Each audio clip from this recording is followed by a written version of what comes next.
Selamat malam. Pelarian panjang buronan kasus pembobolan Bank Negara Indonesia tahun 2003, Maria Pauline Lumowa, berakhir di Serbia. Saat kabur, Maria Lumowa adalah tersangka utama kasus pembobolan Bank BNI senilai 1,7 triliun rupiah lewat modus surat kredit palsu. Inilah Rosi, akhir pelarian pembobol BNI.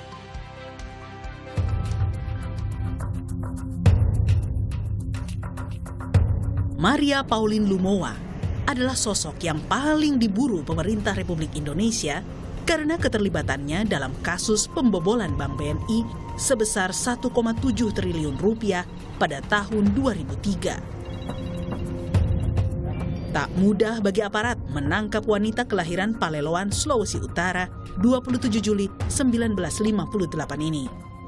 Butuh 17 tahun untuk mengakhiri perjalanan panjang buronan bernama Maria Pauline Lumowa alias Eri.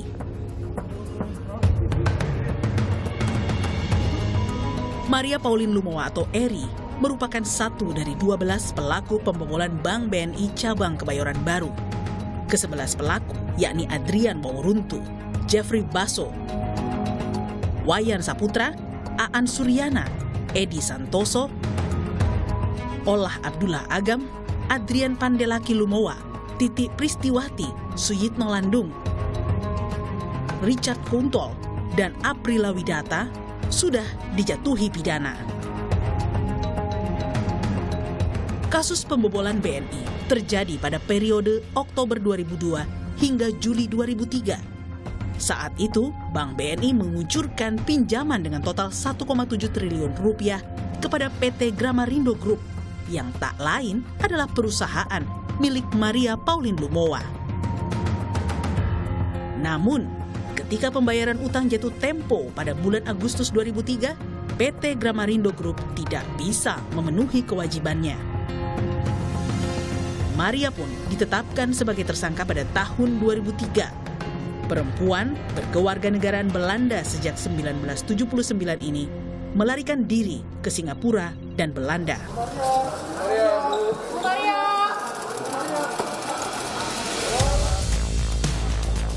Hingga akhirnya pelarian Maria berakhir ketika Interpol Serbia menangkapnya di Bandara Internasional Nikola Tesla Beograd pada Juli 2019 lalu.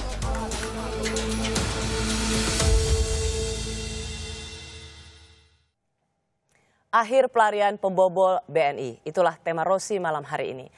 17 tahun yang lalu, nama Maria Lumowa dan Adrian Wauruntu menjadi nama utama dalam kejahatan perbankan.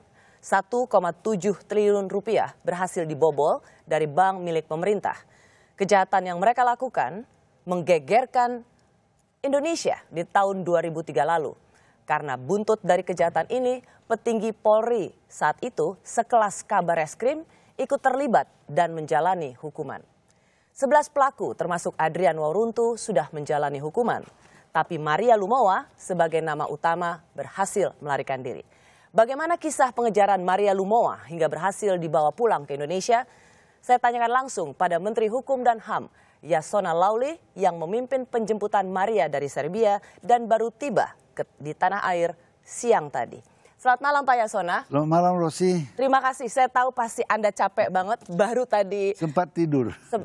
Terima kasih sudah tetap menyempatkan hadir untuk talk show Rosi. Sekali lagi terima kasih Pak Yasona. Pak Yasona, Bapak mengatakan bahwa berhasil menangkap Maria di saat injury time, gitu. Dan tadi Pak Menko Polhukam, Pak Mahfud MD mengatakan Menhukam dan jajarannya berhasil bekerja dalam senyap. Jadi ada situasi dalam senyap dan ada situasi injury time. Bagaimana menceritakan situasi ini? Dalam senyap memang MPL lah. MPL Maria Pauline Lumowa ini sudah ditangkap di Bandara Nikola Tesla waktu dia masuk ke Serbia. 16 Juli 2019 ya. Kemudian oleh Interpol mereka diberitahu karena namanya MPL masih dalam red notice. Segera sudah ditangkap, langsung otoritas Serbia memberitahu kepada kita dan langsung Bareskrim meminta ya, meminta kita untuk menyurati pemerintah Serbia agar yang bersangkutan ditahan. Memang prosedurnya kan ditahan dulu, dan kemudian kita kirim surat ya untuk melakukan permintaan penahanan kepada Maria Lumowa. Ini 25 Juli kita minta provisional arrest. Kemudian 31 Juli kita minta lagi supaya dia ekstradisi ke Indonesia. Tanggal 31 Juli dia ekstradisi ke Indonesia. Kemudian berjalan proses-proses, tentunya MPL juga menggunakan hak-haknya sebagai apa, menggunakan lawyer dan lain-lain. Dan harus diketahui dia adalah warga negara Belanda. Warga negara Belanda tentunya dimanapun di dunia ini, kementerian-kementerian luar negeri melalui perwakilannya selalu mempunyai program untuk perlindungan warga negara. Tentu kita mendapat informasi ada upaya-upaya dari negara tersebut untuk melobi agar MPL tidak diekstradisi Indonesia. Oke, sampai di situ dulu Pak Yasona, maaf saya potong. Karena dalam konferensi pers Pak Yasona mengatakan di bulan September juga ada surat untuk mempercepat ekstradisi ini. Artinya mengirim surat sekali dan 2 kali saja tidak cukup memadai. Apa upaya yang dilakukan oleh negara itu sehingga memang tidak bisa begitu cepat ekstradisi ini dikerjakan? Tentunya kan ada prosedur-prosedur hukum. Surat kita permohonan ekstradisi tentu harus oleh pemerintah Serbia melalui Menteri Kehakiman dibawa ke pengadilan. Apakah ada permintaan bisa dikabulkan untuk permohonan ekstradisi?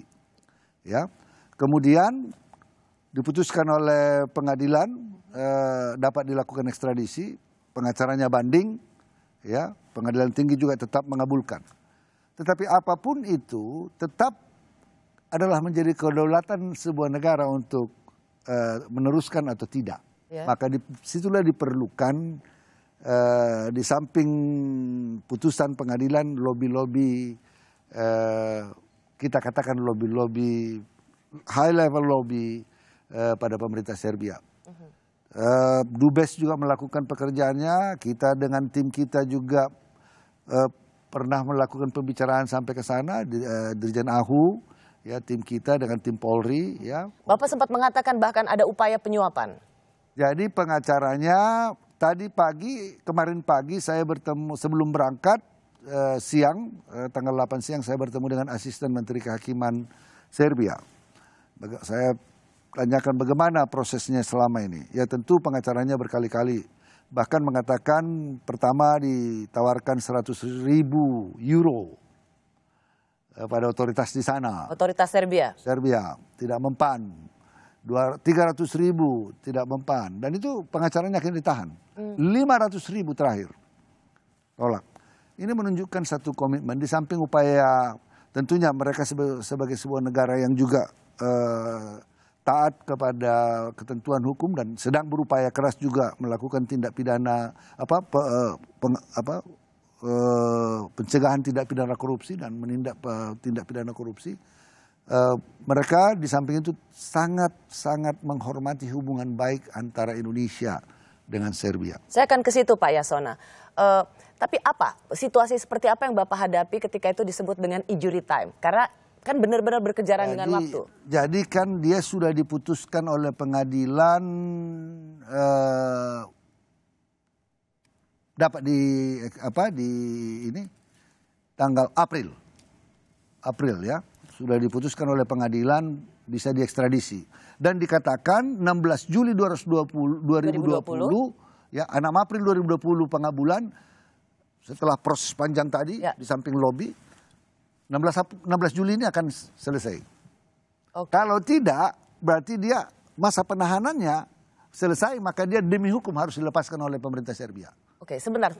Jadi dia kan Bapak meminta untuk diekstradisi. Ya. Itu masuk ke pengadilan Serbia. Ya. Dan itu diterima? Diterima. Setelah banding juga 16 Juli tentu upaya kita dengan otoritas Menteri Kehakiman ya terus berjalan dan kita minta supaya kita tentu data-data tentang itu kita sampaikan supaya memang pengadilan mengabulkan permohonan ekstradisi kita. Di samping sebelumnya juga Indonesia pernah mengabulkan permohonan ekstradisi Serbia. Oke. Ya, jadi hubungan baik ini menjadi bagian. Serbia mengatakan, Menteri Kehakiman mengatakan ini terakhir tanggal 16 Juli 2020 harus diekstradisi. Kalau tidak demi hukum dia harus bebas. Maka kami bekerja, boleh benar bahwa kami selama ini juga mulai dari Interpol, surat menyurat kita diam, dan pada waktu Dirjen AHU mau berangkat ke sana dengan tim juga kita tidak beritahu sama sekali untuk mencegah komplikasi-komplikasi yang, karena ini termasuk yang kita anggap high profile case. Kenapa?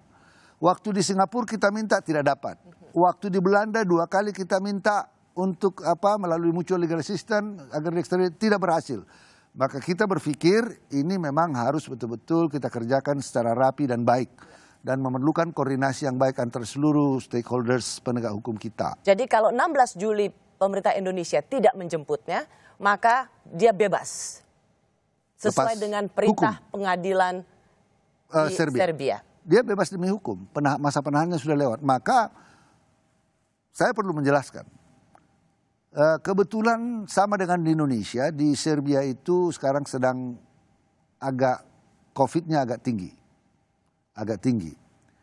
Memang bulan Mei dibuka PSBB-nya, semacam PSBB-nya udah mulai pada waktu kami terbang hari Sabtu, sudah di udara beberapa jam, pemerintah Serbia mengatakan, wah ini angka COVID sudah semakin berat, ditutup. Tidak ada lagi penerbangan. Kami sudah di udara. Untunglah Pak Dubes mengatakan, bagaimana ini kita sudah di udara dan ini juga ada batas waktu yang harus kita penuhi.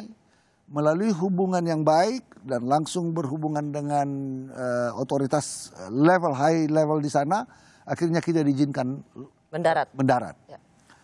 Dan saya harus mengapresiasi apa yang dilakukan oleh pemerintah Serbia. Kami betul-betul diberikan fasilitas protokoler yang sangat baik. Oke. Bagaimana kalau akhirnya bisa ketemu dengan Maria Lumowa dan ternyata dia positif COVID?